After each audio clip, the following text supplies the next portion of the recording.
มาแล้วผู้ใดอยากเห็นยายสมรักมักมวนเต้นหนารถแห่งานกฐินมือนี่ทางไปรถแห่กับสุดยอดอีหลีย้อนว่าตอนรถยุ่ยไก่บ่พากันเฝ้าไปก็เลยได้ออกทางนี้จังไก่ที่สุดแล้วซึ่งทางนี้ก็เป็นทางลัดออกไปทางถนนใหญ่พอดีย่างไปจักน้อยก็พอรถแห่เลยพอแต่มาฮอดแล้วยายสมรักก็ใส่ทันทีขนาดท่านได้ฮอดหน้ารถแห่ได้นี่ยังขนาดนี้ว้าวบ่ทันขาดคำยายสมรักก็แล่นไปหาเป้าหมายขึ้นหน้ารถแห่ทันทีแต่ก็ยังมีแวะหยุดเต้นให้คักใจซะก่อนเบิ่งทรงสิฟ้าวไปเต้นคักอยู่เด้นั่นบาดพ่อมาฮอดแล้วคนที่มาเต้นแห่กฐินมื้อนี้ก็หล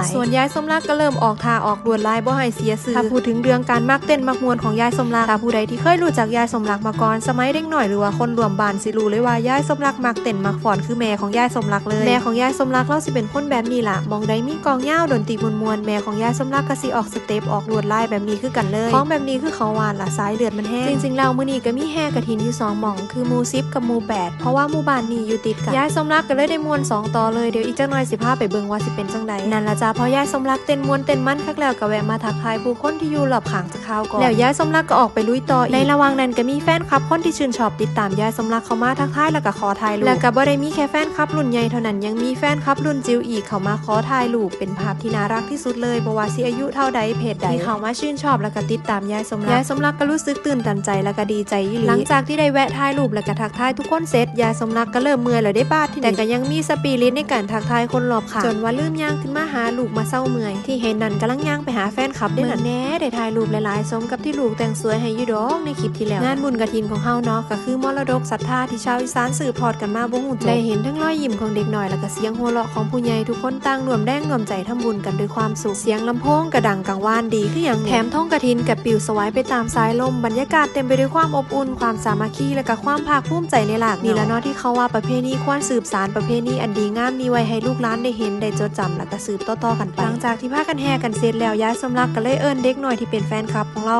ล่ะแล้วก็ได้ซื้อไอติมแจกให้คนละไม้แก้ฮ้อนแก้แดดก่อนสิกลับในระหว่างทางก็ยังพอผู้คนเข้ามาทักทายอยู่เรื่อยๆบ่ขาดสายยายสมรักก็ยังสนุกได้คือเก่าพลังงานล้นเหลืออีหลีแล้วเฮาก็เลยพากันมาถึงที่หมายร้านค้าเด้งดึงอีหยังก็มาตั้งพร้อมแล้วพอแต่กลับมานี่ล่ะจ้าสภาพแต่ละคนอยู่ข้างนอกสู่ตายแต่อยู่ข้างในโตไผโตมันจนว่าหน้าเปียกหน้าเมียกกันเบิดและแล้วแห่บุญกฐินของยายสมรักก็ยังมีต่อเพราะว่าทางหมู่8ได้โทรเอิ้นตามแล้วยายสมรักก็ฝ่าวบึงรถตรงไปยังกระบวนแห่อย่างสปีดแห่ทางนี้ก็สิเป็นสมัยดังเดิมยังคงความดังเดิมแล้วก็ความเป็นสมัยก่อนๆอยู่ซึ่งอาจสิบ่มีวัยรุ่นไว้หน่อยไม่เห็นแต่ก็ได้เห็นความเป็นวิธีแห่กฐินแบบสมัยตะกี้แต่ก่อนอย่างชัดเจนเลยก็ถือว่าเป็นภาพและกับบรรยากาศที่หาเบิ่งในยากคักอยู่ได้เนาะยายสมรักนี่ตีได้ทุกยุคพร้อมฟ้อนพร้อมม่วนขานบ่เป็นมาฮอดก็โซลีลาฟ้อนม่วนไปนำเขาเจ้าจนว่าแห่จบปุละยายสมรักก็ยังออกมาสนุกยิ้มแย้มกับคนรอบข้างอยู่คือเก่างานแห่ต้นกฐินมื้อนี้ก็จบไปสนุกสนานจนว่าเมื่อยแอแลค่อยพากันกลับนี่ละจ้าวิถีชีวิตยายสมรักพามวนพาไปพาเที่ยวได้เบิดขอแค่ทุกคนไปน้ำมวนน้ำส่วนคลิปหน้าสิมียังให้สนุกให้เบิ่งอีกอย่าลืมรอติดตามได้เด้อจ้า